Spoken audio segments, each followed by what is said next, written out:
Hello students, स्वागत है आपका। आज मैं आपको बताने जा रहा हूं कि अब 27 मार्च को आपके विज्ञान में कौन कौन से प्रश्न आने वाले हैं या आ सकते हैं। बस थोड़ा धैर्य रख करके सुन लिया जाए। सबसे पहला प्रश्न आपका है, यदि किसी अवतल दर्पण का फोकस दूरी f तथा वक्रता त्रिज्या r हो तो, यानी कि f और r के बीच में हमसे संबंध पूछा गया है और इसे संबंध अपना यही है f बराबर r/2। अगला प्रश्न आपका आता है, प्रकाश के परावर्तन के कितने नियम हैं? तो प्रकाश के परावर्तन के 2 नियम होते हैं। अगला प्रश्न, समतल दर्पण द्वारा प्रतिबिंब होता है, कैसा होता है? तो काल्पनिक होता है, इसे आभासी भी कहा जाता है। अगला प्रश्न आपका है, वाहनों के पश्च दृश्य दर्पण के रूप में किस दर्पण का उपयोग किया जाता है? तो पश्च दृश्य दर्पण के रूप में उत्तल दर्पण का प्रयोग किया जाता है। आपका अगला प्रश्न है, निम्न में कौन सा पदार्थ लेंस बनाने के लिए प्रयुक्त नहीं किया जा सकता है? तो इसका आपका आ जाएगा मिट्टी। काल्पनिक प्रतिबिंब होता है, काल्पनिक प्रतिबिंब में से किसको कहते हैं? सीधा, उल्टा, दोनों। तो काल्पनिक प्रतिबिंब सीधा होता है।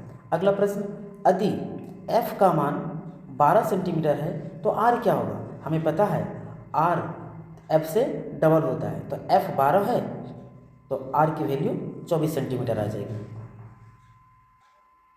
अगला प्रश्न, वाहन के अग्रदीपों में किस दर्पण का उपयोग किया जाता है? अग्रदीप में कहा जाए तो अवतल दर्पण का प्रयोग किया जाता है।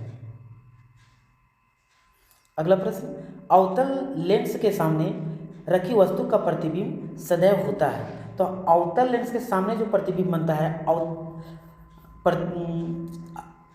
आभासी एवं सीधा होता है। अगला प्रश्न, डायोप्टर मात्रक है, डायोप्टर किसका मात्रक है? तो ये लेंस की क्षमता, यानी कि लेंस की क्षमता, लेंस के पावर का मात्रक होता है। अगला प्रश्न है, 2 डायोप्टर क्षमता वाले लेंस का फोकसांतर होता है, यानी कि लेंस की क्षमता दे दिया यहाँ पे 2 डायोप्टर। अब पूछा गया इसका फोकस दूरी कितना होता है? तो लेंस की क्षमता बराबर होता है 1/f। इसमें p का p रहने देंगे, 1/f। f का वैल्यू p का वैल्यू दे दिया है 2 डायोप्टर, और जब 2 डायोप्टर p का वैल्यू दिया है तो फिर हम क्या कर सकते हैं, यानी कि p बराबर 1/f। इसका वैल्यू दे दिया है 2 डायोप्टर बराबर 1/f। यहाँ से f का वैल्यू निकालेंगे तो आपका आएगा 1/2 मीटर, क्योंकि फोकस दूरी मीटर में होता है। 1/2 मीटर को हम अगर सेंटीमीटर में बदलेंगे तो 50 सेंटीमीटर आ जाता है, 50 सेंटीमीटर। अतः इसका जो आंसर होगा डी ऑप्शन सही हो जाएगा, 50 सेंटीमीटर। अगला प्रश्न आपका आता है, आंख के रंगीन भाग को क्या कहते हैं? तो आंख के रंगीन भाग को हम आइरिस कहते हैं। 13वां प्रश्न, मानव नेत्र के जिस भाग पर किसी वस्तु का प्रतिबिंब बनता है वह है दृष्टिपटल। अगला प्रश्न, दिए गए समीकरण में कौन सी रासायनिक अभिक्रिया हो रही है? इसको अगर हम देखें तो कौन सी रासायनिक अभिक्रिया हो रही है? तो देखिए, एकल अभिकारक है और टूट करके 2 या 2 से अधिक उत्पाद का निर्माण कर रहा है। ऐसा अभिक्रिया जब होता है उसे वियोजन अभिक्रिया कहते हैं। इसका ऑप्शन बी नंबर सही हो जाता है। अगला प्रश्न है, निम्नलिखित में कौन सी रासायनिक अभिक्रिया संतुलित है? इसमें संतुलित अभिक्रिया हम लोग ढूंढेंगे तो पता चलेगा कि डी ऑप्शन जो है, डी आपका सही हो जाता है। अगला प्रश्न, दिए गए समीकरण में किस पदार्थ का उपचयन तथा अपचयन हो रहा है? ए, बी, सी, डी ऑप्शन नीचे है। इसमें से अगर देखा जाए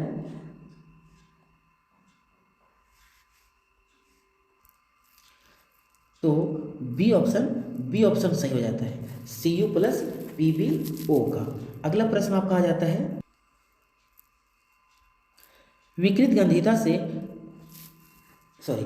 गंधिता कौन सी अभिक्रिया के कारण होती है? तो ये उपचयन अभिक्रिया के कारण होती है। 18वां प्रश्न, चूने से सफेदी करते समय चूना में पानी डालने पर उष्मा निकलती है, इनमें से कौन सी अभिक्रिया होती है? तो इसमें से अभिक्रिया, ये तो ऊष्माक्षेपी अभिक्रिया होती है, लेकिन ऊष्माक्षेपी में कौन सी अभिक्रिया होती है? तो ऊष्माक्षेपी में ये वियोजन अभिक्रिया होती है। ऊष्माक्षेप वियोजन अभिक्रिया। अगला प्रश्न, लोहे की कील को कॉपर सल्फेट के विलयन में डालने पर कॉपर सल्फेट के विलयन का रंग धूसर हो जाता है, इस प्रक्रिया में कौन सी अभिक्रिया होती है? तो देखिए यहाँ पे विस्थापन अभिक्रिया हो जाती है। अगला प्रश्न है, निम्नलिखित में कौन सा प्राकृतिक सूचक है? तो प्राकृतिक सूचक इसमें से पूछा गया है। तो प्राकृतिक सूचक methyl orange, phenolphthalein, litmus, methyl red, इसमें से देखा जाए तो लिटमस होता है। अगला प्रश्न, निम्नलिखित में से किस पदार्थ में लिटमस पत्र डालने पर वह लाल नहीं हो पाएगा? तो देखिए A number, B number, C number, ये तीनों के तीनों आपका अम्ल है, इसमें डालने से लिटमस पत्र का रंग लाल हो जाता है, लेकिन ये आपका ग्लूकोज है, इसमें लिटमस पत्र के रंग नहीं बदलेगा, आंसर आपका यही हो जाएगा। अगला प्रश्न, दिए गए किस लवण में क्रिस्टलीकरण का जल मौजूद है? इसमें से कौन से क्रिस्टलीकरण का जल मौजूद है? तो इसमें देखा जाए सी ऑप्शन सही हो जाएगा। अगला प्रश्न, अग्निशामक यंत्र में किस लवण का प्रयोग किया जाता है? तो इसमें खाने वाला सोडा का प्रयोग किया जाता है, और खाने वाला सोडा मेरा यहाँ पे NaHCO3। अगला प्रश्न आपका आता है 24 प्रश्न आपका है, जल की अनुपस्थिति में हाइड्रोक्लोरिक अम्ल अपना अम्लीय गुण प्रदर्शित नहीं करता है, क्योंकि ऑप्शन पढ़ेंगे तो आपको पता चलेगा कि सबसे बेस्ट ऑप्शन बी है, इसमें H+ आयन उपस्थित नहीं रहते हैं, क्योंकि जब जल के अणु के साथ HCl अगर जल के अणु के साथ अभिक्रिया करता है तभी उसमें H+ आयन बनते हैं, और अनुपस्थिति में, जल के अनुपस्थिति में उसमें H+ आयन उपस्थित नहीं रहते हैं, इसलिए बी ऑप्शन आपका सही होगा।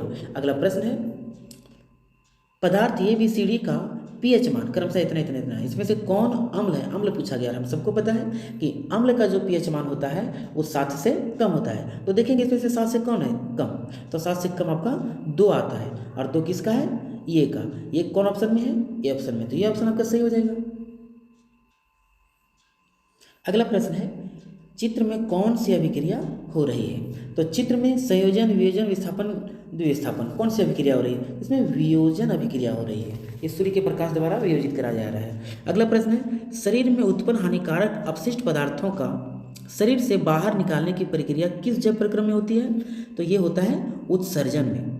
अगला प्रश्न, प्रकाश संश्लेषण में होने वाली ऑक्सीजन गैस किस यौगिक के फलस्वरूप प्राप्त होता है? अगर इसमें से देखा जाए, आपका ऑप्शन सबसे पहले देख लिया जाए, ऑप्शन में आपका जल है, कार्बन डाइऑक्साइड, कार्बोहाइड्रेट, क्लोरोप्लास्ट, तो इसमें से किसके कारण से जो टूटता है और टूटने के बाद ऑक्सीजन बनता है? तो जल के टूटने से ऑक्सीजन का निर्माण होता है, तो यही आपका ऑप्शन ये सही हो जाएगा। अगला प्रश्न, अमीबा में किस प्रकार का पोषण होता है? अमीबा में किस प्रकार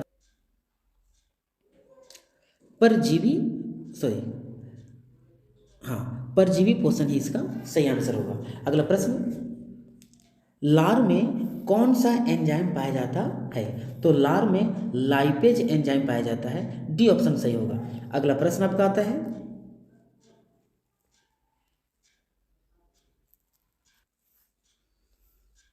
श्वसन प्रक्रिया में पायरुवेट का कार्बन डाइऑक्साइड, जल और ऊर्जा में विखंडन कहाँ होता है? तो इसमें देखा जाए सारा ऑप्शन को, तो ऑप्शन नंबर ए यानी कि कोशिका द्रव में होता है। अगला प्रश्न, पौधों में जल तथा खनिज लवण का संवहन किसके द्वारा होता है? तो पौधों में जो जल और खनिज को जो पहुंचाया जाता है ये जाइलम ऊतक के द्वारा होता है। अगला प्रश्न, किसी समष्टि अपना अस्तित्व बनाए रखने के लिए कौन प्रक्रिया आवश्यक है? तो जनन की प्रक्रिया आवश्यक है, सी ऑप्शन सही हो जाएगा। अगला प्रश्न आपका आता है, दिया गया चित्र किस प्रकार के जनन को दर्शाता है? तो ये चित्र है, ये पुनरुद्ध भवन को दर्शाता है। अगला प्रश्न की ओर हम बढ़ते हैं, 35वां प्रश्न, परागकण का एक पुष्प से दूसरे पुष्प तक स्थानांतरित होना क्या कहलाता है? तो इस प्रक्रिया को हम परागन की प्रक्रिया कहते हैं, बी ऑप्शन सही हो जाएगा। भ्रूण को मां के गर्भाशय के किस भाग से पोषण मिलता है? प्लेसेंटा से मिलता है। अगला प्रश्न, एक उत्तम ऊर्जा के स्रोत की क्या विशेषता होती है? चारों ऑप्शन पढ़ेंगे तो हम सबसे अच्छा सी ऑप्शन लगा, और यही इसका आंसर होगा, प्रति एकांक द्रव्यमान अधिक कार्य करे। अगला प्रश्न है, पवन ऊर्जा का उपयोग करने के लिए पवन की चाल कम से कम कितनी होनी चाहिए?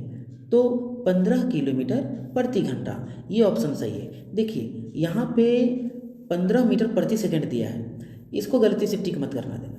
इसका ऑप्शन होता है 15 किलोमीटर प्रति घंटा। ठीक है, अगला प्रश्न आपका जो दिख रहा है, निम्नलिखित में कौन समाप्य ऊर्जा का स्रोत है? यानी इनमें से देखना है ऑप्शन में से कि कौन समाप्त हो जाएगा। तो इसमें से समाप्त होने वाला देखा जाए तो कोयला ही है, यानी बी ऑप्शन आपका सही हो जाएगा।